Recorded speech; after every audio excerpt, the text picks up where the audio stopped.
أعوذ بالله من الشيطان الرجيم.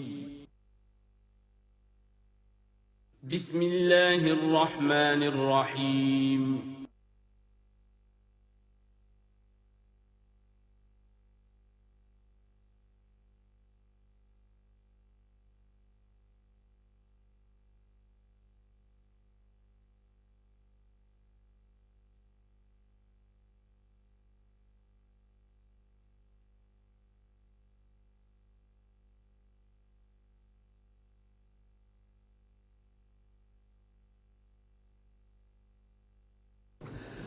اعوذ باللہ من الشیطان الرجیم بسم اللہ الرحمن الرحیم۔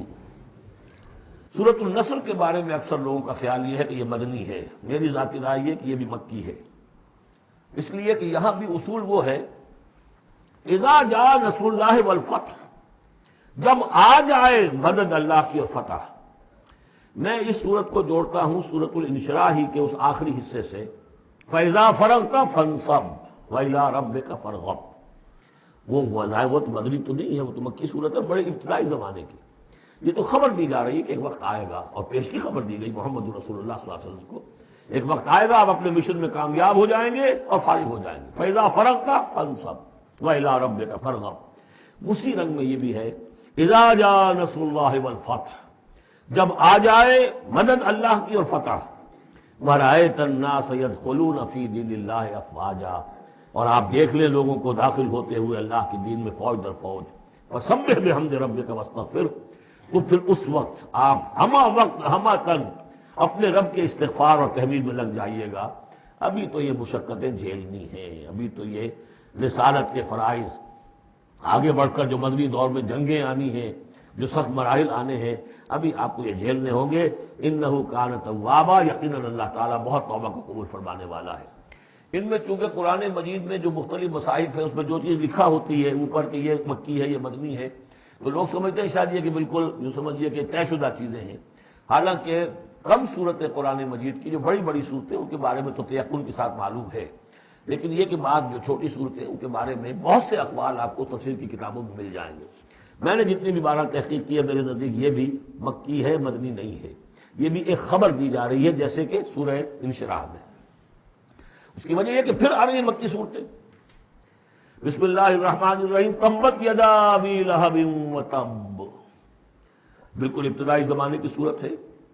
ٹوٹ گئے ہاتھ ابو لہب کے اور وہ برباد ہو گیا خود۔ واقعہ یہ ہے کہ جب حضور کو پر وہ آیت نازل ہوئی جو ہم نے پڑھی ہے سورہ ہجر میں، فاصدع بما تؤمر، پہلے 3 سال تک آپ نے دعوت جو دی ہے وہ لو کی جسے ہم کہیں گے، کبھی بھی آپ کی دعوت انڈر گراؤنڈ نہیں تھی، اس کو تو سمجھ لیجئے، یہ تو لفظ استعمال کرنا ہی غلط ہے۔ لو کی، اور لو کی میں کیا تھا؟ پرسنل تعلق، پی پی کالز، لوگوں سے جن سے بھی تعلقات تھے، انفرادی گفتگو میں آپ اپنی دعوت پیش کر رہے تھے۔ پھر حکم آ گیا فاصدع بما تؤمر، اب ڈنکے کی چوٹ کہیے۔ تو آپ کھڑے ہوئے کوہ صفا پر، آپ نے نعرہ لگایا وا صباحا، یہ وہاں کا دستور تھا، تفصیل سے میں یہ بیان کر چکا ہوں، سارا واقعہ بیان نہیں کر سکتا۔ تو اس وقت لوگ لبک کر آئے اور ابو لہب بھی آیا آپ کا چچا۔ جب حضور نے وہاں اپنی دعوت پیش کی تو اس نے کہا تبا لکا لہذا جمعتنا، ہم سمجھے تھے کوئی بڑی اہم بات تم نے بتانی ہوگی تو ہمیں بلایا ہے، ہم پہنچ گئے ہیں اور تم نے ہمیں اس کام کے لیے جمع کیا تھا، تو تمہارے ہاتھ ٹوٹ جائیں۔ معاذ اللہ ثم معاذ اللہ، نقل کفر نہ باشد۔ چونکہ حضور بنو ہاشم کو 2 دفعہ گھر بلا کر کھانا کھلا چکے تھے تو اسے تو معلوم تھا یہ دعوت کیا تھی، لیکن یہ جو طریقہ آپ نے اختیار کیا تھا وہ تھا جیسا کہ وہاں پر عام الارم کے طور پر ہوتا تھا کہ کوئی فوج کی خبر آئے، کوئی فوج حملہ آور ہونے والی ہے، تو جس شخص کے پاس بھی وہ خبر پہنچ جاتی تھی وہ کپڑے اتار کے معذر ذات برہنہ ہو کر کسی اونچے مقام پر کھڑا ہو کر نعرہ مارتا تھا وا صباحا، ہائے وہ صبح جو آنے والی ہے، غارت گری والی صبح۔ تب لوگ سب دوڑتے تھے، جہاں تک آواز پہنچ گئی، جہاں تک نگاہ دیکھ رہی ہے کہ ننگا کھڑا ہوا ایک آدمی اونچائی کے اوپر، دوڑتے تھے لوگ کہ کیا خبر ہے اس کے پاس۔ حضور معاذ اللہ ننگے ہونے کا کوئی سوال نہیں تھا، لیکن آپ نے آدھی بات ان کی اختیار کر لی جس کے اندر کوئی قباحت نہیں ہے کہ آپ کھڑے ہوئے اور آپ نے وا صباحا کا نعرہ لگایا۔ وہ صبح قیامت کی خبر دے رہے ہیں، وہ خبر دیتے تھے جو صبح ہوتی تھی غارت گری کی، دشمن آ کر حملہ کرے گا، لیکن وہ بھی تو صبح قیامت ہے۔ بات کوئی تو ہنسی کی نکلے، خندہ صبح قیامت ہی صحیح، صبح قیامت بھی تو ہے نا آخر۔ تو اس نے کہا آپ تمہارے ہاتھ ٹوٹ جائیں، تم نے اس کام کے لیے بلایا تھا۔ تو فرمایا تبت یدا ابی لہب وتب، اے نبی جیسے آپ کے دشمن جنہوں نے آپ کو کہا کہ اس کی تو دم ہی کٹ گئی، وہ ہوں گے جن کی دمیں کٹ جائیں گی، جن کا نام لیوا کوئی نہیں رہے گا۔ اسی طریقے سے جس نے کہا ہے کہ آپ کے ہاتھ ٹوٹ جائیں، ہاتھ اس کے ٹوٹ گئے۔ یہ تو چند سال کے بعد کی بات ہے، لیکن حقیقت میں عالم غیب میں تو اس کے ہاتھ کٹ چکے، اور تب اور وہ برباد ہو چکا ہے۔ ما اغنا عنہ مالہ وما کسب، کچھ کام نہیں آئے گی اس کا، نہ اس کا یہ مال اور نہ وہ کمائی جو اس نے کی ہے ساری عمر اور جمع کیا ہے۔ سیصلی نارا ذات لہب، وہ جھونکا جائے گا آگ میں جو بھڑکتی ہوئی آگ ہے۔ اور لہب کا لفظ جو ہے اس کے اپنے نام میں بھی شامل تھا، یہ صنعت لفظی کہلائیں گے، ابو لہب، کیونکہ وہ بہت ہی سرخ و سفید رنگت کا، بہت جیسے کہ انگارے جیسا اس کا رنگ تھا، اور آنکھیں بھی بڑی بڑی تھیں، نہایت حسین و جمیل انسان تھا۔ اور اس کی بیوی بھی ام جمیل تھی، بہت ہی خوبصورت عورت تھی، اور یہ دونوں جو ہے یہ سمجھیے کہ بڑی ایلیٹ کلاس تھی اس معاشرے کی۔ اس کے پاس منصب تھا، یہ خزانہ، وزیر خزانہ تھا حرم کا، چنانچہ اس کے بارے میں مشہور تھا کہ اس میں سے اس نے سونے کے بنے ہوئے ہرن چرا لیے ہیں۔ اخلاقی طور پر اس کا جو ہے وہ بدنامی اس درجے کی تھی، لیکن یہ کہ حرم کا خزانہ جو تھا وہ اس کی تحویل میں تھا، تو بڑا اونچا منصبدار تھا۔ تو اس کے لیے یہ کہا کہ جیسے یہ دہکتا ہوا انگارہ ہے، اس کو رنگ ہم نے دیا ہے، ایسی ہی دہکتی ہوئی آگ میں ہم اس کو جھونکیں گے۔ ہم راتوں اور اس کی بیوی کو بھی۔ کیوں؟ یہ بھی اتنی ہی دشمن تھی حضور کی جتنا کہ ابو لہب دشمن تھا حضور کا، بلکہ یہ کہنا مشکل ہے کہ بیوی زیادہ دشمن تھی یا یہ کہ یہ شوہر زیادہ دشمن تھا، دونوں۔ اور میں بتا چکا ہوں آپ کو سورہ تحریم میں جو 3 مثالیں آئی تھیں، بہترین عورت بدترین مرد کے گھر میں، فرعون کی بیوی آسیہ، بدترین عورتیں بہترین لوگوں کے گھر میں، بیوی حضرت نوح کی اور بیوی حضرت لوط کی۔ ایک وہ جو نیک سرشت تھی اور نبی کی گود میں پلی، وہ حضرت مریم سلام علیہا، اور یہ بدترین شوہر اور بدترین بیوی۔ وامرأتہ حمالۃ الحطب، جو اٹھانے والی ہوگی ایندھن کو۔ عام طور پر لوگ سمجھتے ہیں کہ وہ بخیل تھی، وہ ایندھن لے کے آیا کرتی تھی، یہ بات نہیں تھی، وہ بڑی اس معاشرے کی جو ہے وہ بڑی، جس کو آپ فرسٹ لیڈی کہتے ہیں، اس طرح کی خاتون تھی۔ اصل مطلب یہ ہے کہ یہ اس وقت جو حرکتیں کر رہی ہے، یہ اپنے شوہر کے آگ کے گڑھے کو اور بھڑکانے کے لیے ایندھن لا رہی ہے۔ فی جیدہا حبل من مسد، اس کے گلے میں جو یہ ہار پڑا ہوا ہے موتیوں کا، حقیقت میں یہ اس رسی کے مانند ہے جس رسی کے اوپر یہ اب جائے گی آخرت کے اندر، تو وہ لا کر ایندھن اسے باندھ کر، اور جہاں شوہر جل رہا ہوگا وہاں پہ اس کو ڈالے گی اور دہکائے گی اس آگ کو۔ یہ ہے مراد اس سے کہ در حقیقت وہ اٹھائے گی وہاں حطب لکڑیاں، اور فی جیدہا حبل من مسد، اس کے گلے کے اندر یہ جو ہار ہے یہی اس کی رسی بن جائے گا۔ سورۃ الاخلاص قرآن حکیم کی عظیم ترین سورت، جس کو حضور نے فرمایا ثلث قرآن، تہائی قرآن کی مساوی ہے۔ توحید باری تعالیٰ پر جامع ترین سورت، مختصر ترین اور جامع ترین۔ قل هو اللہ احد، کہہ دیجئے وہ اللہ ایک ہے، نہیں تنہا ہے۔ ایک کے لیے لفظ واحد ہے، واحد سے تو اسنان ثلاثہ شروع ہو جاتی ہے، اکیلا، دی موسٹ یونیک پرسن۔ قل هو اللہ احد، تنہا ہے، اللہ الصمد، باقی تمام مخلوقات کا وہی مرجع ہے۔ صمد کہتے ہیں بڑی چٹان کو، جس کا سہارا لیتے تھے لڑنے کے وقت، کہ پیچھے چٹان اچھی ہو تاکہ پیچھے سے دشمن جو ہے حملہ نہ کر سکے۔ پھر یہی لفظ آ جاتا تھا سرداروں کے لیے کہ جن کی طرف رجوع کرتے تھے لوگ۔ تو یہ کہ اصل میں اللہ تو ہے خود بخود قائم ہے، اپنے بل پر قائم ہے، کسی نے بنایا نہیں اسے، اس کی حیات مستعار نہیں ہے، اس کی حیات اپنی، اس کا علم اپنا۔ باقی جو بھی کائنات کے اندر مخلوقات ہیں وہ سب اس کی بدولت ہے۔ لا یحیطون بشیء من علمہ الا بما شاء، ان کا وجود بھی اللہ کا عطا کردہ، انہیں حیات بھی مستعار ہے، مانگی ہوئی ہے۔ عمر دراز مانگ کے لائے تھے 4 دن، اور وہ مانگی ہوئی زندگی ہے، جب چاہے گا لے لے گا ہم سے، ہماری زندگی اپنی تو نہیں ہے۔ لیکن یہ کہ باقی تمام مخلوقات کو تھامے ہوئے ہے، اور یہ وہی ربط و تعلق ہے جو میں نے آپ کو بتایا تھا، اس میں اعظم الحی القیوم، خود زندہ اور باقی سب کو تھامے ہوئے، کل کائنات اس کی توجہ کی وجہ سے قائم ہے۔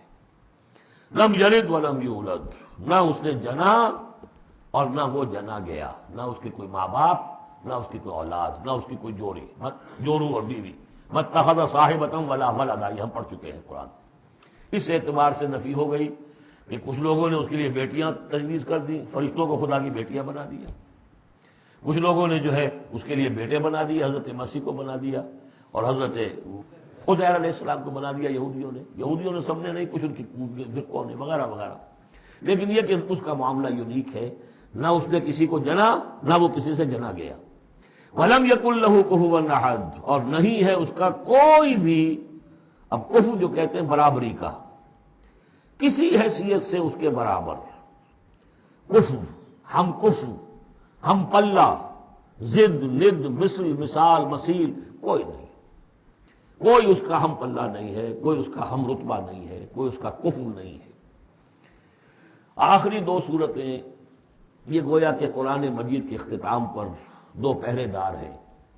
یہ دو صورتیں ہیں کہ جو اصل میں مدنی صورتیں ہیں، نازل ہوئی ہیں مدینہ منورہ میں، اور ان کا زمان نزول کے اعتبار سے شان نزول بھی ہے کہ ان کا حضور پر ایک مرتبہ جادو کیا گیا تھا، تو اس جادو کے اثرات کو ظاہر کرنے کے لیے یہ آیات پھر اتری ہیں، اور حضور نے پھر جب ان کی بات بار بار تلاوت کی ہے تو وہ جادو کے اثرات، ایک یہودی نے کیا تھا جادو آپ پر، جس سے آپ کو چیزیں بھول جاتے تھے، کافی آپ کو دیکھ کو تکلیف رہی ہے۔ صحیح بخاری کے اندر یہ روایت موجود ہے۔ ہمارے جدید کچھ نیشنلسٹ ہیں اور جو خاص طور پر منکر حدیث ہیں، وہ سمجھتے ہیں کہ اس میں توہین رسول کی کہ جادو کا اثر ہو سکتا ہے۔ رسول بھی اس اعتبار سے بشر ہوتے تھے، تلوار کا اگر کاری زخم پڑا ہے تو خون نکلا ہے، اور خون نکل گیا ہے تو زوفتاری ہوا ہے، زوفتاری ہوا تو بے ہوشی بھی ہوئی ہے۔ یعنی یہ جسم جو ہے ان کا، اس کے اعتبار سے جو بھی بخار آپ کو چڑھا ہے، بخار میں تکلیف ہوئی ہے، عالم نزع میں نہایت شدید تکلیف ہوئی ہے، تو اس حوالے سے یہ نہ سمجھیے کہ وہ بشریت کے جو لوازم ہے وہ ختم ہو جاتے ہیں، لیکن اللہ تعالیٰ کی طرف سے انہیں ایک مقام ملا ہے، ایک عصمت ملی ہے، ایک بزرگی ہے، وہ اپنی جگہ پر ہے۔ تو جادو کا وہ واقعہ بالکل صحیح ہے جو ہوا ہے، لیکن اس کے لیے اب یہ دو صورتیں ہیں، اور یہاں خاص طور پر نوٹ کر لیجئے کہ یہ معوذتین، یہ ایک صورت بھی ہو سکتی تھی، لیکن قرآن حکیم میں جو عام مزاج ہے کہ صورتیں جوڑوں جوڑوں کی شکل میں ہیں، تو دو حصوں میں تقسیم کر دیا۔ اور اس کی تقسیم کیا ہے؟ ایک وہ چیزیں ہیں جو انسان پر باہر سے حملہ آور ہوتی ہیں، اور ایک چیز وہ ہے جو انسان کے اپنے اندر سے حملہ آور ہوتی ہے۔ ان دونوں کو دو علیحدہ چیزوں میں رکھ کر اور سکھایا گیا ہمیں کہ تم ہمیشہ اللہ کی پناہ طلب کرتے رہا کرو ان چیزوں کے اثرات سے، ان چیزوں کے اثرات بد سے اپنے آپ کو بچانے کے لیے۔ بسم اللہ الرحمن الرحیم، قل اعوذ برب الفلق، کہو کہ میں پناہ میں آ گیا صبح کے رب کی۔ فلق، فلق ویسے تو یہ لفظ ہم پڑھ چکے ہیں سورہ انعام میں، فالق الاصباح، رات کی تاریکی کا پردہ پھٹتا ہے اور سپیدہ سحر نمودار ہوتا ہے، یا گٹھلی، فالق الحب والنوائے، تو وہ جو گٹھلی ہوتی ہے وہ بھی پھٹتی ہے تو اس میں سے دو پتیاں نکلتی ہیں تو درخت بنتا ہے۔ اس اعتبار سے فلق سے مراد یہاں صرف صبح نہیں ہے، بلکہ جو اگلی صورت میں آ رہا ما خلق، جو بھی کچھ اس کائنات میں اس نے پیدا کیا ہے در حقیقت وہ عدم کا پردہ چاک کر کے اس کو وجود بخشا ہے۔ عدم سے، عدم محض سے، کریشن ایکس نیہیلو، بغیر کسی شے کے کسی شے کو بنانا۔ تو قل اعوذ برب الفلق من شر ما خلق، میں پناہ میں آتا ہوں اس کی تمام مخلوقات کی پناہ سے۔ اب آپ غور کیجئے، مخلوق ظاہر بات ہے خالق کی طرح کامل تو نہیں ہو سکتی، مخلوق کے اندر کوئی نہ کوئی پہلو جو ہے وہ کمی کا، تقصیر کا، نقص کا رہ جائے گا۔ تو گویا کہ ہر مخلوق میں شر کا پوٹینشل ایلیمنٹ موجود ہے۔ یہ دوسری بات ہے کہ اللہ تعالیٰ کسی کو سہارا دے دے، کسی کو تو اپنی طرف سے عصمت عطا کر دے، اپنی طرف سے خصوصی پروٹیکشن عطا کر دے، پوٹینشلی خلق جو ہے وہ گویا کہ مستلزم ہے، اس کے ساتھ شر کے اندر کا پہلو موجود ہوگا۔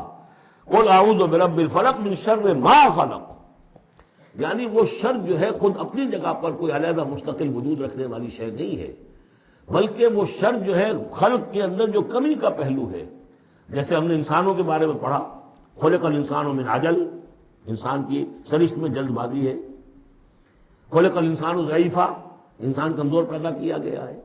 وہ جو اس کا ہے، جو اس کا فطرت والا پہلو ہے، جو روحانی پہلو ہے، وہ تو ہے انا خلقنا الانسان فی احسن تقویم، لیکن جو یہ حیوانی پہلو ہے اس کا جو مادی وجود ہے، اس میں تو ضعف بھی ہے۔ ان الانسان خلق ہلوعا اذا مسہ الشر جزوعا واذا مسہ الخیر منوعا، یہ تمام چیزیں جو ذہن میں رکھیے۔ قل اعوذ برب الفلق من شر ما خلق، جو بھی مخلوقات ہیں ان میں سے جو بھی شر کا پہلو ہے میں اس سے اے پروردگار تیری پناہ میں آتا ہوں۔ ومن شر غاسق اذا وقب، خاص طور پر یہ رات کو ڈھانپ لینے والی جو ہے رات، اندھیرا، ظاہر بات ہے اسی پھر رات کے پردے میں چوری بھی ہے، ڈاکہ بھی ہے، اسی میں پھر غول بیابانی جو ہے، شیاطین جن ہیں ان کا بھی جو حرکتیں ہوتی ہیں، پھر یہ ساری چیزیں جو ہے اسی کے سلسلے من شر غاسق اذا وقب، سانپ بچھو وغیرہ بھی اسی وقت نکلتے ہیں، ومن شر النفاثات فی العقد، اور جو عورتیں گانٹھیں باندھ کر پھونکے مارتی ہیں، یہ جو بھی ٹونے ٹوٹکے ہوتے ہیں اور اس کی وجہ سے لوگوں کو نقصان پہنچایا جاتا ہے، گویا کہ یہ بھی اس کے اندر بھی کوئی حقیقت ہے، یہ سفلی عملیات بھی ہیں، ان کے بھی اثرات ہیں، جیسے کہ ہم جانتے ہیں کہ جادو جو ہے حق ہے، برحق ہے، اگرچہ کفر ہے، شراب کی تاثیر ہے لیکن حرام ہے، کچھ نہ کچھ حقیقت ان لکیروں میں بھی ہے، لیکن ہمیں روک دیا گیا کہ ان کے چکر میں مت پڑو۔ یہ جو منجمی ہے، نجوم کی حرکت، اس میں بھی کچھ نہ کچھ حقیقت ہے لیکن روک دیا گیا۔ تو کسی چیز کا ہونا بالفعل یہ اور شے ہے، لیکن اس کا جائز ہونا یہ اور شے ہے۔ تو بالفعل یہ عملیات ہیں، جیسے اچھے اعمال ہیں اور ان کو جو ہے کوئی اچھے اوراد ہیں، اچھے وظائف ہیں، تو ان کے کچھ اثرات جو ہیں اچھے ہو سکتے ہیں، اسی طریقے سے اس قسم کی چیزوں میں جادو کے جو کلمات ہوتے ہیں ان کی بھی تاثیر ہے، اور وہ جو عورتیں جو ہے وہ جادو کرتے ہوئے، جس کو ہم کہتے ہیں کہ وہ تعویذ گنڈا وغیرہ جو ہوتا ہے، پھر وہ اس میں پھونکے مارتی ہیں، تو اللہ تعالیٰ سے میں ان کے شر سے بھی پناہ چاہتا ہوں۔ وَمِن شَرِّ حَاسِدٍ إِذَا حَسَدَ، اور حسد کرنے والے کے شر سے بھی میں اللہ کی پناہ طلب کرتا ہوں، جبکہ وہ حسد اپنا استعمال کرے۔ اگر حسد ہے دل کے اندر ہے تو بات اور ہے، حسد کو بروئے کار لائے وہ، اور وہ انسان کے درپے ہو جائے اس حسد کی وجہ سے اس سے کوئی نقصان پہنچانے کو، اور اسی کتابیں ہے عین، العین حق، کہ اگر انسان اس حاسدانہ نگاہ سے کسی کو دیکھتا ہے اس کے بھی اثرات ہوتے ہیں، اور اس دیکھنے کے بھی کچھ برے اثرات جو ہیں وہ ظاہر ہو جاتے ہیں۔ تو یہ تمام چیزیں اپنی جگہ پر ہیں، لیکن ان سے پناہ کرنے کے لیے آپ لمبے چوڑے کوئی اور شکلوں میں نہ پڑے، یہی معوذتین اللہ نے جو محمد رسول اللہ کو تلقین فرمائے، سارا دار و مدار ان پر ہونا چاہیے۔ تعوذ کرتے رہے، اس لیے کہ ہم پڑھ چکے ہیں سورہ بقرہ میں کہ حضرت سلیمان کے زمانے میں جنات جو تھے انہوں نے یہ سارے کام شروع کیے تھے اور لوگ ان سے سیکھتے تھے جادو ٹونا، اور آج بھی نقش سلیمانی کے نام سے بکتے ہیں اس قسم کے جو بھی تعویذات ہوتے ہیں، اور وہ ایک دھندا بنا ہوا ہے، تو اس کو لوگوں نے سیکھا، اور وہ لوگ جو ہے آج بھی ہمارے ہاں یہ چیزیں چل رہی ہیں، لیکن یہ چیزیں حرام کی گئی ہیں، اور کہا گیا ہے کہ کوئی کسی کو نقصان نہیں پہنچا سکتا جب تک کہ اللہ کا اذن نہ ہو۔ اگر یہ یقین انسان کے دل میں ہو تو پھر اسے کوئی نقصان نہیں ہوگا۔ اور ویسے تو یہ ہے کہ تکلیف اللہ کی طرف سے کسی وقت آ سکتی ہے، بغیر اس کے کہ کوئی اور آپ کو پہنچائے، اللہ کی طرف سے خود بھی آ سکتی ہے۔ سورۃ الناس اب یہ آخری سورت ہے، میرے نزدیک یہ آخری گروپ جو ہے سورتوں کا جو سورہ ملک سے شروع ہوا ہے، یہ دونوں پارے جو ہیں یہ سوائے ان دو صورتوں کے سب مکیات پر مشتمل ہیں صورتوں پر، اور صرف یہ دو صورتیں جو ہیں یہ مدنیات ہیں۔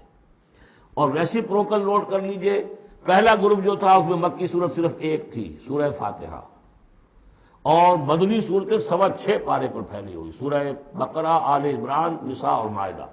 اس کے بالکل برعکس ریسیپروکل نسبت یہاں ہے کہ یہاں پر یہ دو صورتیں ہیں چھوٹی چھوٹی، باقی دونوں پارے جو ہیں سب کی مکی صورتوں پر مشتمل ہیں، اور اس آخری صورت کا جوڑ مل جائے گا پہلی صورت کے ساتھ، یہ بھی میں آپ کو بتا دوں گا۔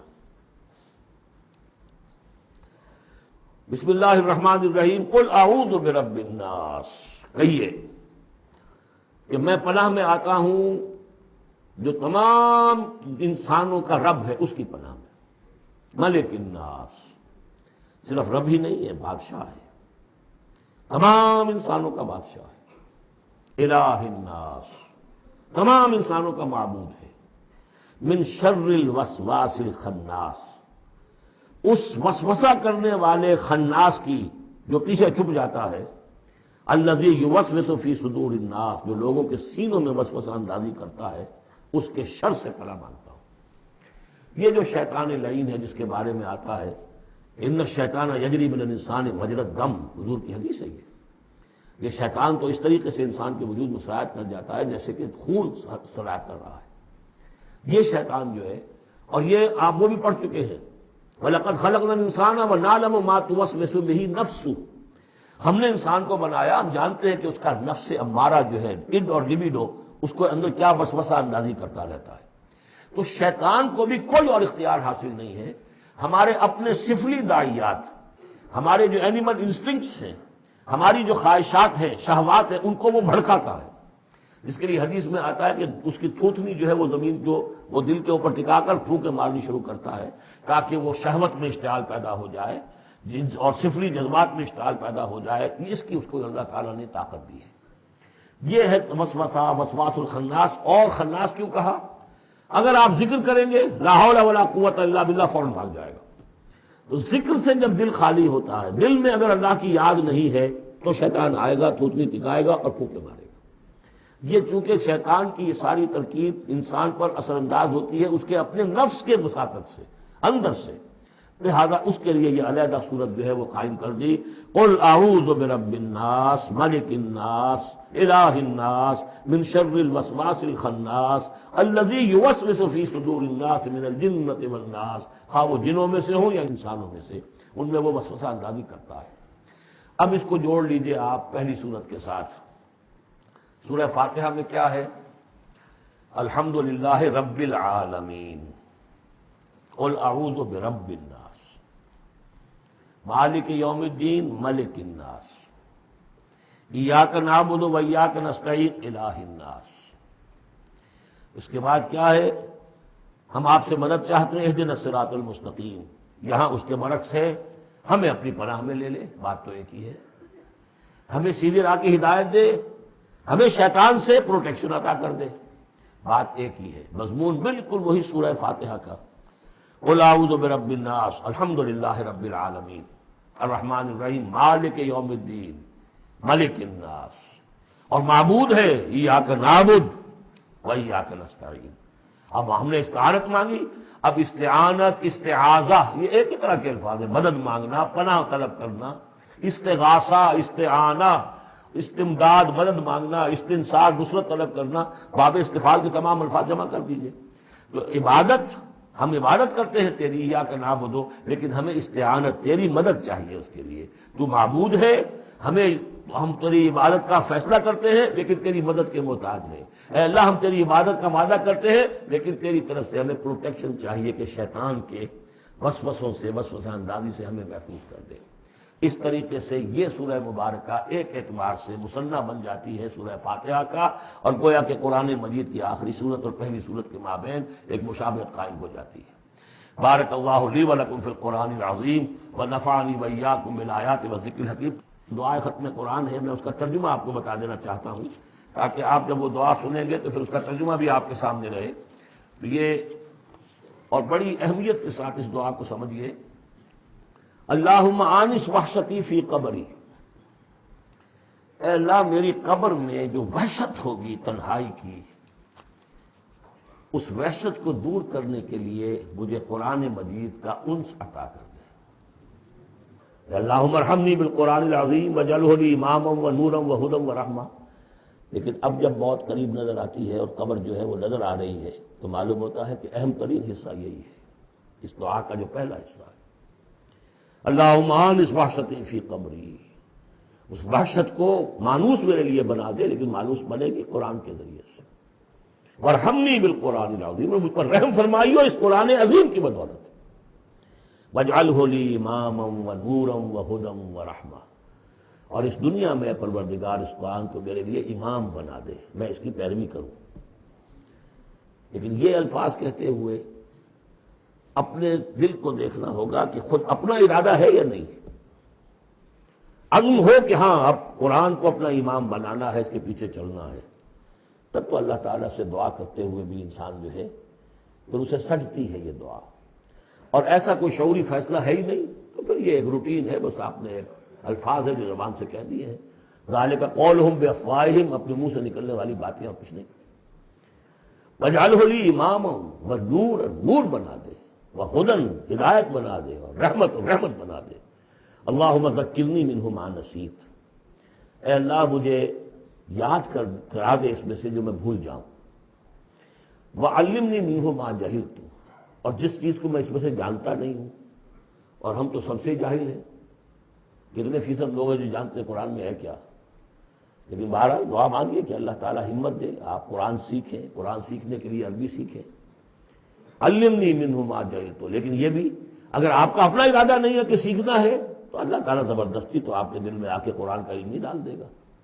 قرآن کا علم تو بڑی قیمتی شے ہے، دنیا کا کوئی فن ہو، کوئی معمولی سا کوئی فن ہے، وہ بھی سیکھنا پڑتا ہے، محنت کرنی پڑتی ہے۔ جیسا کہ حضرت علی نے فرمایا، بڑے اونچے اشعار ہیں، یغوث البحر من طلب اللآلی، جو شخص بھی موتیوں کا طلبگار ہوتا ہے اسے سمندر میں غوطہ زنی کرنی پڑتی ہے۔ ومن طلب العلا سہر اللیالی، جو کسی بلند مقام تک پہنچنا چاہتا ہے زندگی میں وہ راتوں کو جاگتا ہے، محنت کرتا ہے، پڑھتا ہے، جو بھی مشقت کرتا ہے۔ ومن طلب العلا من غیر قد، اور جو کوئی بلندی کا طلبگار بن جائے بغیر کوشش کے، اضاع العمر فی طلب المحالی، پھر وہ اپنی عمر ضائع کر بیٹھتا ہے ایک محال چیز کی طلب میں۔ وہ تو ہونے والی بات نہیں ہے، یہ دنیا اللہ نے بنائی ہے کہ محنت کرو۔ تو یہ دعا مانگتے ہوئے علمنی منہ ما جہلت، تو اپنا ارادہ کریں پختگی کے ساتھ۔ فرمایا وعلمنی منہ ما جہلت وارزقنی تلاوتہ، اور مجھے اے اللہ ہمت دے، نصیب فرمائیے کہ میں اس کو پڑھتا رہا کروں، آنا اللیل و آنا النہار، رات کے اوقات میں بھی اور دن کے اوقات میں بھی۔ وَاجْعَلْهُ لِي حُجَّةٌ یا رب العالمین، اور اے تمام جہانوں کے پروردگار اس قرآن کو میرے حق میں دلیل بنا، میرے حق میں گواہ بنا، یعنی میرے خلاف نہ کر دیجو، اس لیے کہ حضور نے فرمایا ہے القرآن حجۃ لک او علیک، یہ قرآن یا تو دلیل ہے اور گواہ ہے تمہارے حق میں اور یا تمہارے خلاف۔ اگر قرآن کو پڑھو گے جیسے کہ پڑھنے کا حق ہے، سمجھو گے جیسے سمجھنے کا حق ہے، عمل کرو گے جیسے عمل کرنے کا حق ہے، اور اس کو دنیا تک پہنچاؤ گے جیسے کہ پہنچانے کا حق ہے، تو یہی قرآن تمہارا شافع بن کر کھڑا ہوگا، یہی تمہارے حق میں گواہی دے گا۔ اور جو کچھ ہم کر رہے ہیں اگر وہی ہم کرتے رہیں گے تو یہی قرآن سب سے بڑا ہمارے خلاف جو ہے استغاثہ لے کر آئے گا کہ اللہ یہ بدبخت کہتا تھا کہ یہ میں تیری کتاب ہوں، مجھے پڑھتا نہیں تھا، مانتا تھا میں تیرا کلام ہوں، سمجھتا نہیں تھا، یا سمجھتا بھی تھا عمل نہیں کرتا تھا۔ یہ سب سے بڑی دلیل ہمارے خلاف، القرآن حجۃ لک علیک۔ اس قرآن حکیم کے ضمن میں ایک خاص دعا جو حضور سے منقول ہے، وہ دعا کیا ہے؟ اللہم انی عبدک، پروردگار میں تیرا بندہ ہوں، ابن عبدک، میرا باپ بھی تیرا ادنا غلام تھا، وابن امتک، میری ماں بھی تیری ادنا کنیز تھی، فی قبضتک، میں تیرے قبضہ قدرت میں ہوں، ناصیتی بیدک، میری پیشانی تیرے ہاتھ میں ہے، ماضٍ فی حکمک، میرے پورے وجود میں تیرا ہی حکم جاری و ساری ہے، عدل فی قضاؤک، اور میرے بارے میں جو فیصلہ تو کرے وہ عدل ہی پر مبنی ہوگا۔ اسألک، میں تجھ سے سوال کرتا ہوں، بکل اسم ہوا لک، ہر اس نام کے حوالے سے جو تیرا ہے۔ قرآن میں بار بار ہم نے پڑھا فدعوہ بہا، للہ الاسماء الحسنی فدعوہ بہا، اللہ کے ناموں کے حوالے سے دعا کیا کرو۔ اسألک بکل اسم ہوا لک، جو تیرے نام ہے، انزلتہ فی کتابک، جسے تو نے اپنی کسی کتاب میں نازل کیا، او علمتہ احدا من خلقک، یا تو نے اپنے مخلوق میں سے کسی کو سکھایا، اب استاثرت بہ فی مکنون الغیب عندک، یا اسے ابھی اپنے پاس اپنے غیب کے خزانے میں محفوظ رکھا ہوا ہے۔ سارے ناموں کا حوالہ دے کر اسألو کا کیا، ان تجعل القرآن ربیع قلبی، اس قرآن کو میرے دل کی بہار بنا دے، ونور صدری، میرے سینے کا نور بنا دے، وذہاب ہمی، اور میرے ہموم اور غموم کا، غموں کا اور جو بھی تفکرات ہیں ان کا دور کرنے والا، جلا حزنی، میرا کوئی غم ہو افسوس ہو اس کو بھی ختم کر دینے والی چیز، اس کا ذریعہ اس قرآن کو بنا دے۔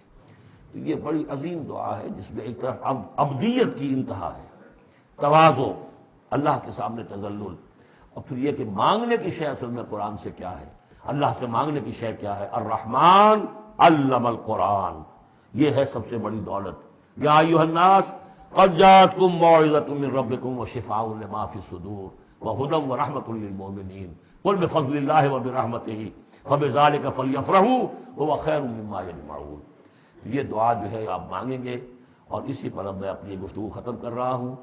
بارک اللہ لی ولکم فی القرآن العظیم ونفعنی وإیاکم بالآیات والذکر۔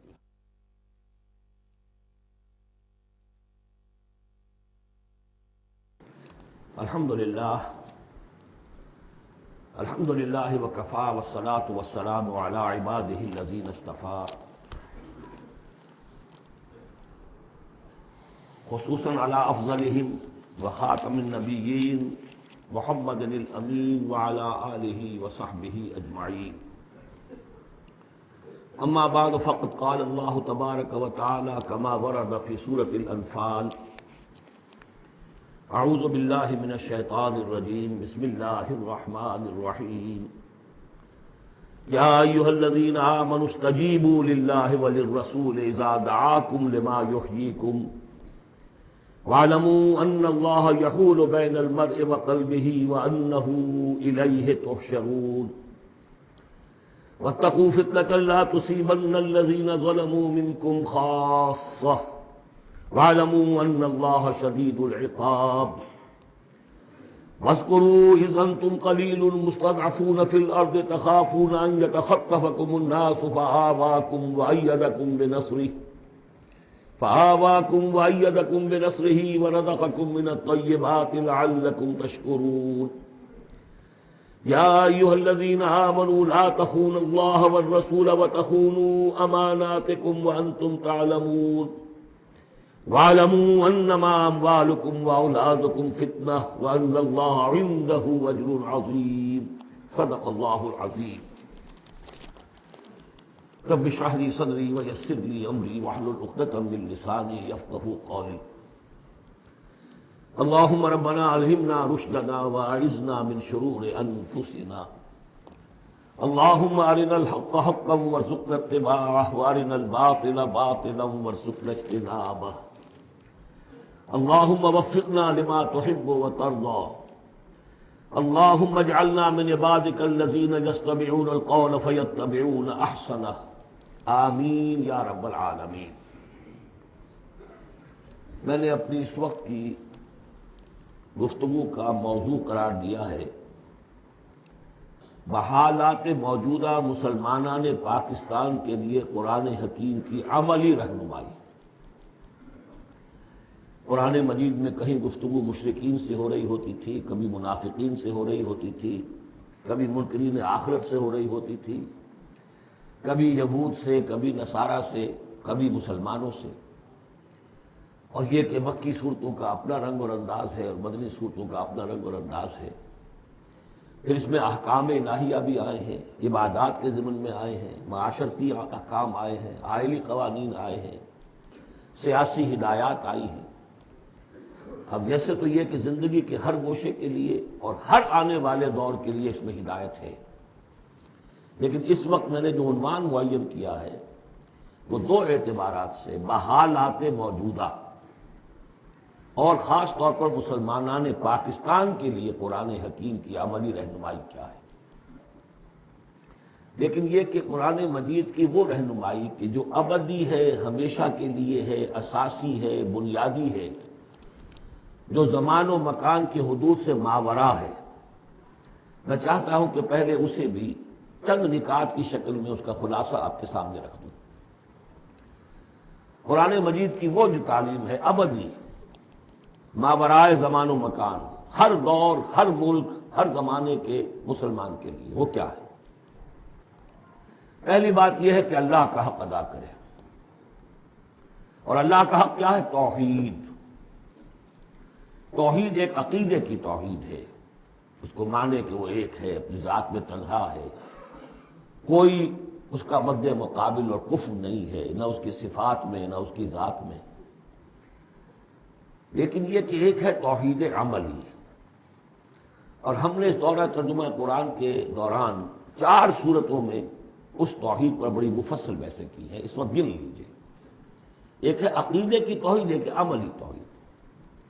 عملی توحید 4 نکات پر مشتمل ہے. سب سے پہلے جو کہ سورہ زمر کا مرکزی مضمون تھا، عبادت اللہ کی اس کے لیے اپنی اطاعت کو خالص کرتے ہو. عبادت میں نماز، روزہ یہ سب بھی شامل ہیں، لیکن یہ کہ وہ عبادت جس کے ساتھ اطاعت اللہ کی خالص نہیں ہو رہی. اطاعت منقسم ہے، کہیں اپنے نفس کی اطاعت ہو گئی اللہ کی اطاعت کو پس پش ڈال کر. فرمایا افرأیت من اتخذ الہہ ہواہ، کیا تم نے دیکھا اس شخص کو جس نے اپنے خواہش نفس کو خدا بنا رکھا ہے؟ وہ مطاع ہے، اس کا کہتا ہے لا الہ الا اللہ اور بنا رکھا ہے خواہش نفس کو الہ.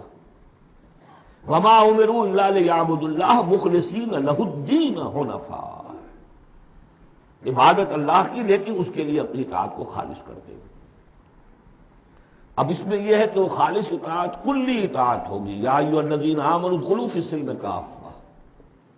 اگر اللہ کی اطاعت کچھ حصے میں کی جائے زندگی کے، کچھ میں نہ کی جائے، گویا کہ آپ نے تقسیم کر لیا اطاعت کو، اس پر جو وعید آئی ہے افتؤمنون ببعض الکتاب وتکفرون ببعض فما جزاء من یفعل ذلک منکم الا خزی فی الحیاۃ الدنیا ویوم القیامۃ یردون الی اشد العذاب۔ کیا تم ہماری کتاب اور شریعت کے ایک حصے کو مانتے اور ایک کو نہیں مانتے؟ تو جو کوئی بھی یہ روش اختیار کرے گا دنیا کی زندگی میں، اس کا اس کے سوا کوئی اس کی صلاح نہیں ہے کہ دنیا میں تو ذلیل و خوار کر دیے جائے اور قیامت کے دن شدید ترین عذاب میں جھونک دیے جائے۔ تو یہ عبادت ہوگی مخلصین لہ الدین۔ اسی کا ایک اور پہلو ہے دعا، الدعاء مخ العبادہ، الدعاء هو العبادہ۔ سورہ مومن کا مرکزی مضمون وہ تھا فادعوا اللہ مخلصین لہ الدین، دعا تو کرو لیکن تم اطاعت بھی خالص اس کی کرتے ہو کہ نہیں؟ اگر وفاداری تمہاری اللہ کے ساتھ پوری نہیں تو کس منہ سے دعا کر رہے ہو اس سے؟ وہ حدیث میں سنا چکا ہوں کہ ایک شخص حج کے لیے پہنچ گیا ہے اور وہ پہنچا ہوا ہے جبل رحمت پر اور ہاتھ اٹھا کے دعائیں مانگ رہا ہے، یا رب یا رب، وَأَنَّىٰ يُسْتَجَابُ لِذَٰلِكَ، اس کی دعا کیسے قبول ہو؟ وَمَطْعَمُهُ حَرَامٌ وَمَلْبَسُهُ حَرَامٌ وَغُذِّيَ بِالْحَرَامِ، اس کا کھایا ہوا حرام کا ہے، پہنا ہوا حرام کا ہے، اس کا جسم حرام کی آمدنی سے اور اس کے کھانے پینے سے بنا ہوا ہے۔ تو دعا مخ العبادہ هو العبادہ، لیکن دعا بھی وہی کہ جو مخلصین لہ الدین، اس حال میں کی جا رہی ہو کہ بندے نے یکسو ہو کر اپنی کل اطاعت کو اللہ کے لیے بنا دیا۔ اس سے اگلا قدم ہوتا ہے ان فرد سے ایک دوسرے فرد کو دعوت، اب اسی کے داعی بن کر کھڑے ہو جاؤ، اب لوگوں کو بھی اسی کی دعوت دو، وہ بھی اللہ کی بندگی کریں مخلصین لہ الدین، وہ بھی اللہ کو پکارے مخلصین لہ الدین۔ ومن احسن قولا ممن دعا الی اللہ وعمل صالحا وقال اننی من المسلمین، یہ سورہ حامیم السجدہ کی مرکزی آیت ہے۔ چوتھا اور آخری مرحلہ یہ ہے کہ یہ کیسے ہوگی مخلصین لہ الدین کی پوزیشن، اگر جس ملک میں آپ رہ رہے ہیں وہاں قانون تو کسی اور کا چل رہا ہے، عدالتیں اس قانون پر فیصلے کر رہی ہیں، نظام جو ہے معاشی وہ کسی اور نظام پر چل رہا ہے، وہ سودی کاروبار ہو رہا ہے اور سودی لین دین ہو رہا ہے، پورا بزنس اس پر ہے، پوری انڈسٹری اسی پر ہے، پوری حکومت اس پر ہے، تو ہم بھی تو اسی کے فرد ہیں نا، شہری ہیں اسی ملک کے، اسی ریاست کے، اسی معاشرے میں رہتے ہیں۔ تو یہ مقصد تو اسی وقت پورا ہوگا جبکہ پورے نظام زندگی پر اللہ کی اطاعت کا سکہ قائم ہو جائے۔ اس کا نام ہے اقامت الدین۔ چنانچہ سورہ شورى پھر چوتھے نمبر پر جو آئی اس کا مرکزی مضمون کیا تھا؟ شرع لکم من الدین ما وصى به نوحا والذی اوحینا الیک وما وصینا به ابراہیم وموسیٰ وعیسیٰ ان اقیموا الدین ولا تتفرقوا فیہ۔ اس لیے کہ قرآن مجید تو کہتا ہے ومن لم یحکم بما انزل اللہ فاولئک هم الکافرون، ہماری عدالتوں میں فیصلے اللہ کے قانون کے مطابق تو نہیں ہو رہے، تو فیصلے کرانے والے، فیصلے کرنے والے، فیصلے ماننے والے، فیصلے ایگزیکیوٹ کرنے والے، فیصلوں کی تنفیذ کرنے والے، وہ سب کیا ہوئے؟ ومن لم يحكم بما انزل الله فاولئك هم الظالمون، وہی تو مشرک ہے۔ ومن لم يحكم بما انزل الله فاولئك هم الفاسقون، وہی تو باغی ہیں ہمارے۔ تو مطلب یہ ہے کہ اس صورتحال سے نکلنے کی صرف ایک شکل ہے، دین کو قائم کرنے کی جد و جہد، ہمہ تن ہمہ وقت، اس نظام باطل کو ریکنسائل نہ کیا جائے اس سے ذہناً قلباً۔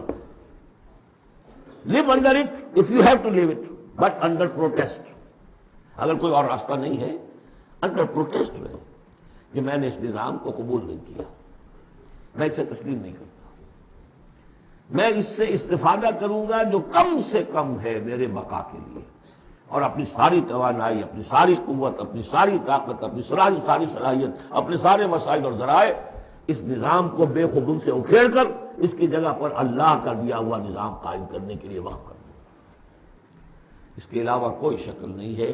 اسی کے نام ہے تکبیر رب، رب کو بڑا کرو وَرَبَّكَ فَكَبِّرْ، اسی کا مطلب ہے، اسی لیے حضور بھیجے گئے هو الذی ارسل رسولہ بالہدی ودین الحق لیظہرہ علی الدین کلہ، اسی کے لیے آیا قاتلوہم حتی لا تکون فتنۃ ویکون الدین کلہ للہ۔ یہ تمام اصطلاحات ہیں، عباراتنا شتیٰ وحسن کا واحد مطلب کیا ہے؟ دین کو قائم کرو، دین کے مکمل نظام کو برپا کرو، تاکہ زندگی اپنے تمام ایسپیکٹس، اپنے تمام پہلوؤں سمیت انفرادی اور اجتماعی زندگی کے تمام گوشے اللہ کی اطاعت کے اندر آ جائیں۔ اس کے بغیر اللہ کا حق ادا نہیں ہو سکتا۔ پہلا کام ہے اللہ کا حق ادا کرنا، اسی لیے فرمایا وما خلقت الجن والانس الا لیعبدون، لیکن اس عبادت کے یہ لوازم ہیں، فاعبدوہ مخلصین لہ الدین، فادعوہ مخلصین لہ الدین، اسی کی دعوت دوسروں کو دو، ادعو الی سبیل ربک بالحکمۃ والموعظۃ الحسنۃ وجادلہم باللتی احسن، اور اللہ کے دین کو بتمام و کمال قائم کرنے کے لیے تن من دھن لگا دو۔ اب آئیے اللہ کے بعد دوسرا حق ہم پر ہے رسول کا صلی اللہ علیہ وسلم، جن کی بدولت ہمیں یہ ہدایت نصیب ہوئی، ہمارے ماں باپ کو ان کے ماں باپ سے ملی، ان کو ان کے ماں باپ سے ملی۔ اس میں حضور صلی اللہ علیہ وسلم کی محنتیں ہیں، آپ کے صحابہ کی، محمد رسول اللہ والذین معہ کیسی کیسی مشقتیں جھیلی ہیں، تب یہ دین پھیلا تھا اور تب یہ دین غالب ہوا تھا۔ ان کا کیا حق ہے ہمارے اوپر؟ ویسے میں ساری حقوق تو یہاں بیان نہیں کر سکتا، لیکن ایک بات جان لیجئے کہ چونکہ محمد صلی اللہ علیہ وسلم بھیجے گئے تمام دنیا کے لیے اور قیامت تک کے لیے انسانوں کے لیے رسول، 5 مرتبہ آیا ہے، جن میں سب سے نمایاں آیت یہ 2 آیتیں تو اکثر لوگوں کو یاد ہوں گی، وما ارسلناک الا رحمۃ للعالمین وما ارسلناک الا کافۃ للناس بشیرا ونذیرا۔ اب نبی صلی اللہ علیہ وسلم نے بنفس نفیس اپنی رسالت کے فرائض ملک عرب اور قوم عرب کی حد تک تو پورے کر دیے، باقی دنیا کے لیے اس وقت بھی اور آنے والے ہر انسان کے لیے یہ فریضہ رسالت امت کے کندھے پر ڈال گئے، جبکہ آخری حج میں گواہی لے کر الا هل بلغت، اور جواب مل گیا انا نشهد انک قد بلغت وادیت ونصحت، اور اس کے بعد آپ نے فرمایا اب یہ بوجھ میرے کندھے سے تمہارے کندھے پر آ گیا۔ تو اگر ہم امتی ہیں تو مقروض ہیں محمد کے صلی اللہ علیہ وسلم، اگر یہ خواہش ہے کہ ان کی شفاعت ملے تو ان کا حق ادا کرنا ہوگا۔ وَكَذَلِكَ جَعَلْنَاكُمْ أُمَّةً وَسَطًا لِتَكُونُوا شُهَدَاءَ عَلَى النَّاسِ وَيَكُونَ الرَّسُولُ عَلَيْكُمْ شَهِيدًا۔ اس کے کم سے کم 2 تقاضے ہیں۔ پہلا تقاضا تو یہ قرآن کی تبلیغ کر دینا ایک ایک فرد نوع بشر کو اس امت کے ذمے ہے، اگر قرآن پہنچایا نہیں تو محمد کی رسالت کا پیغام ان تک نہیں پہنچا، امت کیا جواب دے گی قیامت کے دن؟ اے اللہ ان کے حوالے تھا کام، یہ قرآن کے کسٹوڈینز تھے۔ حضور نے فرمایا تھا فَلْيُبَلِّغِ شَاهِدُ الْغَائِبَ، میں تمہیں قرآن دے کر جا رہا ہوں، قَدْ تَرَكْتُ فِيكُم مَّا إِنْ اعْتَصَمْتُم بِهِ لَن تَضِلُّوا أَبَدًا، اب پہنچاؤ اسے۔ تو ایک تو ہے قرآن کا پہنچانا، اور دیکھیے وہ یاد کر لیجیے سورہ نام کی آیت اوحی الی ھذا القرآن لانذرکم بہ ومن بلغ، یہ قرآن مجھ پر وحی کیا گیا تاکہ تمہیں بھی خبردار کر دوں، اور جن تک یہ قرآن پہنچ جائے اس تک گویا کہ میرا انذار پہنچ جائے گا، لیکن پہنچائے گا کون؟ میرا امت ہی پہنچائے گا۔ نمبر 2، یہ جو پہنچانے کا اور یہ جو حضور کا قرض ہم پر ہے ہمارے کندھے پر، اجتماعی سطح پر اس کا کم سے کم تقاضا یہ ہے کہ دنیا کے کسی ایک سائزیبل ملک میں وہ پورا نظام قائم کر کے دکھا دیا جائے عملاً، تاکہ دنیا دیکھ لے کہ یہ کوئی یوٹوپیا نہیں ہے، یہ خیالی جنت نہیں ہے، دیکھ لے کہ اس کی برکات کیا ہے، دیکھ لے کہ کس طرح کا معاشرہ وجود میں آتا ہے، کیسا معاشی انصاف ہوتا ہے، کیسی حریت کا جو ہے یہاں پر مظاہرہ ہے، مادر پدر آزادی نہیں لیکن حریت ہے، وہ کمیونزم والی مساوات نہیں لیکن سب کی تمام بنیادی ضرورتوں کی کفالت کی ذمہ داری ہے۔ حضرت عمر نے فرمایا کہ اگر کوئی کتا بھی بھوکا مر گیا دجلہ و فرات کے کنارے تو عمر ذمہ دار ہوگا۔ وہ ساری خوبیاں جن کے لیے کہ انسان دوڑ رہا ہے، بھاگ رہا ہے، کبھی مشرق کبھی مغرب، کبھی فرینچ ریولوشن کبھی بولشوک ریولوشن، یہ سب کاہے کے لیے؟ In search of a just social order, ظلم سے ایکسپلائٹیشن سے بچ کر کسی طریقے سے کوئی نظام ایسا ہو کہ جس میں عدل ہو، انصاف ہو۔ اکویٹیبل ڈسٹریبیوشن آف ویلتھ ہو. جب تک ہم اس کو قائم کر کے نہیں دکھا دیں گے ہم یہ نہیں کہہ سکیں گے کہ ہم نے اللہ کے نبی کا حق ادا کر دیا. دنیا کہے گی یہ کہتے ضرور ہے ہمارے پاس اعلیٰ نظام ہے، اگر واقعہ سمجھتے تو قائم نہ کرتے اپنے ہم. تو ہماری کیفیت جو ہے وہ ہمارے اس قول کی نفی کر دے گی. گویا کہ اللہ کا حق بھی ادا نہیں ہوتا جب تک کہ پورا نظام قائم نہ کیا جائے، اور رسول کا قرض بھی ادا نہیں ہوتا جب تک کہ اللہ کے دین کا پورا نظام قائم نہ کیا جائے. اب آئیے تیسرا حق ہے بندوں کا، حقوق و لباس، جس کے بارے میں کہا گیا کہ اللہ تعالیٰ اپنے حقوق میں تو کوئی کمی برداشت بھی کر لے گا، معاف بھی کر دے گا، لیکن بندوں کے نہیں. بندوں کا حق کیا ہے؟ بندوں کا حق یہ ہے کہ انہیں عدل ملے، انصاف ملے، ان کے حقوق غصب نہ کیے جائیں. اس کے لیے دیکھیے قرآن مجید جو ہم نے پڑھا ہے کس ریپیٹیشن کے ساتھ بات آئی ہے، جو چیز کہ ہمارے ذہنوں سے نکل گئی. ہم نے مذہب کو بنا دیا ہے صرف آخرت کی چیز. اسلام اس دنیا کی شے ہے، ہم نے بنا دیا اسے آخرت کی شے. لہذا نتیجہ کیا نکلا ہے کہ لوگوں نے کہا، مارکس نے کہا، religion is the opium of the masses. اب سب کچھ آخرت میں مل جائے گا، یہاں ظلم سہ لو، برداشت کر لو، سرمایہ داروں کے، جاگیرداروں کے، اور جو سرداران قبائل ہیں ان کے سب ظلم سہو، برداشت کرو، اور تمہیں اللہ کے ہاں آخرت میں مل جائے گا. قرآن کا نظریہ تو یہ نہیں. قرآن کا ہم پڑھ چکے، سورہ آل عمران میں فرمایا اللہ خود قائم بالقسط ہے، عدل کا قائم کرنے والا. انبیاء کو کیوں بھیجا؟ اللہ اکبر. وہ آیت سورہ حدید کی آیت نمبر 25، لقد ارسلنا رسلنا بالبینات وانزلنا معهم الکتاب والمیزان لیقوم الناس بالقسط. ہم نے اپنے رسول بھیجے معجزات دے کر، ہم نے کتاب نازل فرمائی، ہم نے میزان نازل فرمائی. حقوق اور فرائض کا توازن، حقوق اور فرائض کا توازن، اس لیے یہ سب کچھ ہم نے نازل کیا. یہ کھکیڑ اس لیے بول لیا، was it an exercise in futility?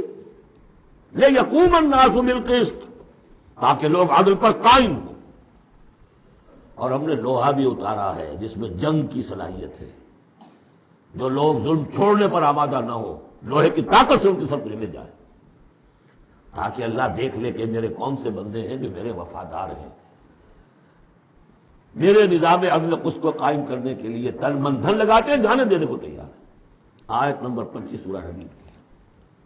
نظام عدل و قسط، انزال کتب، ارسال رسل، ان سب کا تھیم کیا ہے؟ یہاں عدل و انصاف قائم کرنا. حضور سے کہہ دیا گیا، یہ سورہ شورا کی آیت یاد کر دیجیے، آیت نمبر 15، کہہ دیجیے وَأُمِرْتُ لِأَعْدِلَ بَيْنَكُمْ، دیکھو میں تمہارے مابین عدل قائم کرنے آیا ہوں.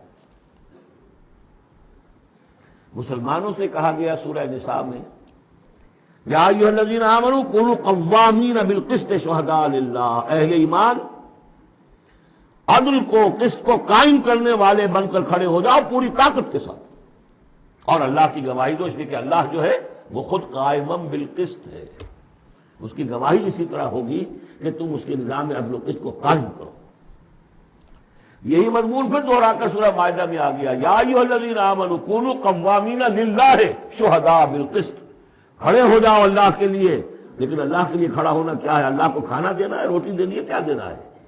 اللہ کے لیے کھڑے ہو جانے کا مطلب ہے اس کے دیے ہوئے نظام عدل و قسط کو قائم کرو. یہ ہے دین، جس کا یہ پہلو جو ہے سرے سے نگاہوں سے اوجھل ہے. انسانوں کا حق ہے ان کو ظلم سے نجات دلائی جائے. حضور کی اپنی شان تھی، یضع عنہم اصرہم والاغلال اللاتی کانت علیہم، آ کے آپ نے دنیا کو وہ جو طوق ان کے گردنوں میں پڑے ہوئے تھے، بادشاہوں کی غلامی کے طوق، ان سے نجات دلائی، سرمایہ داروں کی غلامی کے طوق، اس سے نجات دلائی. سود کی جڑ کاٹ کر سرمایہ داری کی جڑ کاٹ دی، اور بادشاہ کی جڑ کاٹ کر برابر، تم سب کے سب برابر ہو، بادشاہ صرف ایک وہ ہے. سروری زیبا فقط اس ذات بے ہمتا کو ہے، حکمراں ہے ایک وہی باقی بتانے آدری. یا ایھا الناس کونوا عباد اللہ اخوانا، سب کے سب اللہ کے بندے بن جاؤ، تم میں سے کوئی آقا نہیں ہے، سب کے سب بندے بن جاؤ، آپس میں بھائی بھائی بن جاؤ. اور اس کی آخری بات آپ کو بتاؤں گا، سعد بن ابی وقاص رضی اللہ تعالیٰ عنہ، جب مسلمانوں نے حملہ کیا ایران پر تو رستم سپہ سالار افواج جو تھا ایران کا، اس نے یہ سوال کروایا کہ آپ ہم پر کیوں چڑھ دوڑے؟ پہلے بھی آپ عرب لوگ تھے، بدوی بدو لوگ تھے، کبھی کبھی لوٹ مار کر کے لے جایا کرتے تھے، آتے تھے لوٹ مار کیا اور چلے گئے، یہ اس دفعہ ہماری جان نہیں چھوڑ رہے ہو، کیا وجہ ہے؟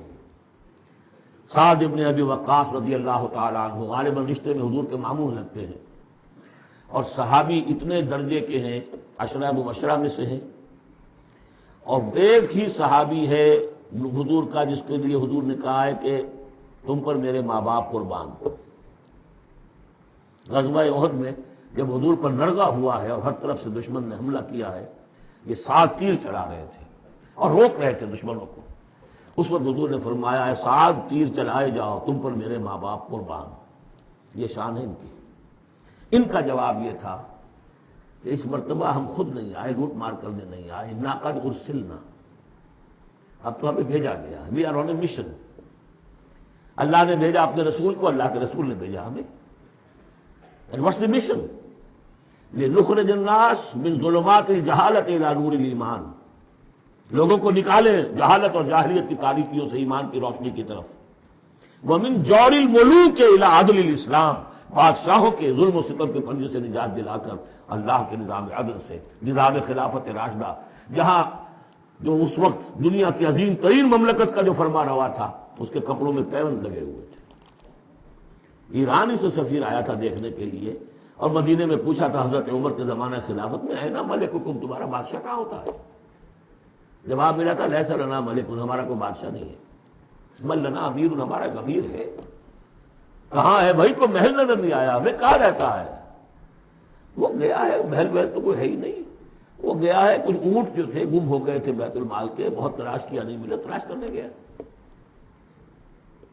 وہ نظام، کوئی وجہ تھی کہ گاندھی نے 1937 میں کہا تھا کہ پہلی مرتبہ پروونشل الیکشنز ہوئے ہیں ہندوستان میں، اور فرسٹ انسٹالمنٹ دی ہے انگریزوں نے سیلف رول کی انڈینز کو، اور تقریباً پورے ہندوستان میں کانگریس کی وزارتیں بنی ہیں۔ ہری جن میں جو اس نے مقالہ لکھا تھا کہ میں آپ لوگوں کے سامنے ابو بکر اور عمر کی مثال پیش کرتا ہوں، فالو دیم۔ جادو وہ جو سر چڑھ کر بولے۔ نوٹ کیجئے، یہ 3 ہیں حقوق: اللہ کا حق اقامت دین، رسول کا حق تبلیغ قرآن، اور دین کا ایک مکمل نمونہ ضرور دکھا دینا عملی شکل میں تاکہ حجت قائم ہو جائے، اور انسانوں کا حق انہیں ظلم و ستم کے پنجوں سے نجات دلا کر اور انہیں اسلام کے نظام عدل کے تحت لایا جائے۔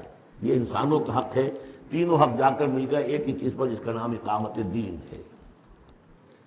یہ چیزیں میں نے کہی ہیں، یہ ہے دائمی ابدی۔ ایک مسلمان اکیلا بھی کہی ہے، اس کو بھی سمجھنا چاہیے میری ذمہ داریاں ہیں۔ شروع کریں، آج کریں، کل ایک اور آدمی مل جائے گا، 2 ہو جائیں گے، ایک اکیلا 2 جماعت، ایک اکیلا 2 11۔ نہیں کامیاب ہوتا کوئی بات نہیں، فرض تو وہ ہے کہ ادا کرنا ہے۔ کامیابی ناکامی 950 برس تک حضرت نوح دعوت دیتے رہے، ناکام رہے اس معنی میں، ویسے تو کامیاب وہی ہوئے، باقی قوم جو ہے ہلاک ہو گئی، لیکن اس معنی میں تو ناکام رہے، کوئی پرواہ نہیں۔ اب میں چاہتا ہوں کہ اب پاکستان کے خاص کانٹیکسٹ میں آ کر بات کروں۔ پہلی بات تو یہ سمجھیے، اپنی خودی پہچان ہو غافل افغان۔ یہ پاکستان کس شے کا نام ہے؟ کیا یہ دنیا میں دوسرے جو مسلمان ممالک ہیں ویسے ہی مسلمان ملک ہے؟ یا اس کی کوئی خصوصی اہمیت ہے، کوئی خصوصی حیثیت ہے، کوئی امتیازی مقام اور مرتبہ ہے؟ اور یہ بھی سارا کچھ میں آپ کے سامنے رکھوں گا قرآن مجید سے۔ میں نے اس آیت کے حوالے سے سب سے پہلی بات یہ کہ قیام پاکستان کا اصل جذبہ محرکہ کیا تھا، میں یہ اس سورہ مبارکہ کی آیت نمبر 26 کے حوالے سے بیان کر چکا ہوں۔ وَاذْكُرُوا إِذْ أَنْتُمْ قَلِيلٌ مُسْتَضْعَفُونَ فِي الْأَرْضِ، ذرا یاد کرو اے مسلمانوں جب تم ہندوستان میں، اب میں اس کی جو ہے تفسیر نہیں کر رہا کہ جب یہ نازل ہوئی یہ صورت اس کا کیا مطلب، اس کے الفاظ کا جو عموم ہے اس کے حوالے سے جس طرح یہ پاکستان کی تحریک کے اوپر 100% منطبق ہو رہی ہے اسے سمجھیے۔ جبکہ تم اقلیت میں تھے، مستضعفون فی الارض، تمہیں زمین میں دبا لیا گیا تھا۔ ہندو زیادہ بیدار، زیادہ سرمایہ دار، زیادہ تعلیم یافتہ، اور انگریز اس کی پشت پناہی کر رہا تھا۔ کیوں کر رہا تھا؟ کہ مسلمان سے حکومت چھینی تھی، بغاوت کا اندیشہ تھا. ہندو پہلے بھی غلام تھا، اس کے لیے چینج آف ماسٹرز کا معاملہ تھا. پہلے غلام مسلمانوں کا تھا، اب عیسائیوں کا ہو گیا. اسے اٹھانا تھا مسلمان کے مقابلے. اس سے ایک خوف پیدا ہوا کہ اگر یہ انگریز چلا جائے گا، اب تو پھر بھی رول آف پین ہے، رول آف سورڈ تو نہیں ہے اس وقت. انگریز کی کچھ نہ کچھ قانون جو ہے رول آف لا تھا.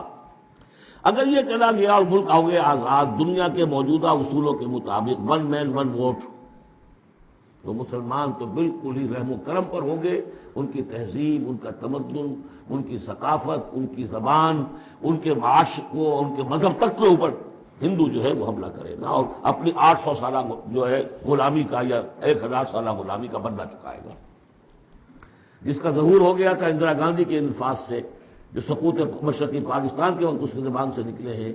وی have avenged over 1000 years defeat. 1000 سالہ شکست کا بدلہ چکا لیا. یہ تھا خوف. وَاذْكُرُوا إِذْ أَنْتُمْ قَلِيلٌ مُسْتَضْعَفُونَ فِي الْأَرْضِ تَخَافُونَ أَنْ يَتَخَطَّفَكُمُ النَّاسُ فَآوَاكُمْ. اللہ نے تمہیں پناہ دی، پاکستان دیا، 2 ٹکڑے دیے، تم اس میں آؤ اور پناہ لو. وَأَيَّدَكُمْ بِنَصْرِهِ، اور اپنی نصرت سے تمہاری تائید فرمائی. اور رَزَقَكُم مِّنَ الطَّيِّبَاتِ، اور تمہیں طیبات کا رزق دیا. لَعَلَّكُمْ تَشْكُرُونَ، تاکہ تم شکر کرو. اس کے علاوہ ایک بات سمجھ لیجئے، مسلمانوں کو ہندوؤں کے اس غلبے سے بچانے کے لیے ایک شرط لازم یہ تھی کہ مسلمان ایک جماعت کے جھنڈے تلے جمع ہوں، ورنہ ان کی کوئی سیاسی حیثیت نہیں. کانگریس جیسی طاقت، بڑی منظم جماعت، سرمایہ اس کے پیچھے، تعلیم یافتہ لوگ اس کے پیچھے، انگریز کی سپورٹ اس کی، تو اس میں مسلمانوں کے لیے تو جب تک کہ وہ یکجان نہ ہو جائے اور پوری ان کی قوت مسلم لیگ کے جھنڈے تلے نہ آ جائے، پاکستان کیسے بن جائے گا. اور یہ معلوم تھا کہ چاہے اصل تو محرک ہمارا یہی ہے کہ دباؤ سے بچ جائیں، ان ہندوؤں کے دباؤ سے، ثقافتی، مذہبی، لسانی دباؤ سے، معاشی دباؤ سے بچ جائے. لیکن یہ ہے کہ مسلمانوں کو یکجا نعرہ لگا. پاکستان کا مطلب کیا؟ لا الہ الا اللہ. وہ بات جو میں نے ابھی کہی تھی کہ حضور کا قرض ادا نہیں ہو سکتا جب تک کہ ہم ایسا نہ کریں، وہی بات ہے جو اقبال نے کہی تھی 1930 کے خطبے میں کہ مجھے یہ یقین ہے کہ ہندوستان کے شمال مغرب میں ایک آزاد مسلمان ریاست قائم ہوگی، اور اگر ایسا ہو گیا تو ہمیں موقع مل جائے گا کہ اسلام کی تعلیمات پر جو پردے پڑ گئے ہیں دور ملوکیت میں، انہیں ہٹا کر اصل تعلیم کا نقشہ دکھا دیں دنیا کو. ہندوستان نے تو دیکھی مغلوں کی حکومت، خلجیوں کی حکومت، افغانوں کی حکومت، لودھیوں کی حکومت، خلافت راشدہ تو نہیں دیکھی نا. ہم چاہتے ہیں پاکستان میں وہ نظام قائم کریں. یہی قائد اعظم نے کہا تھا. پاکستان اس لیے چاہتے ہیں کہ اسلام کے اصول حریت و اخوت و مساوات کی ایک عملی نمونہ دنیا کے سامنے پیش کریں. اور پھر جو دعائیں مانگی گئی تھی، بہت سے جو میری عمر سے کم عمر کے لوگ ہیں انہیں تو بہرحال یاد نہیں ہو سکتا، لیکن میری عمر کے لوگ یا مجھ سے بڑوں کو تو یاد ہے. ہم نے نعرے لگائے، دعائیں مانگی گڑگڑا گڑگڑا کر، اور وہ دعائیں یہ تھی کہ اللہ تو ہمیں یہ ملک دے دے، ہم تیرے دین کا بول بالا کریں. 52 برس پاکستان کے ہو گئے.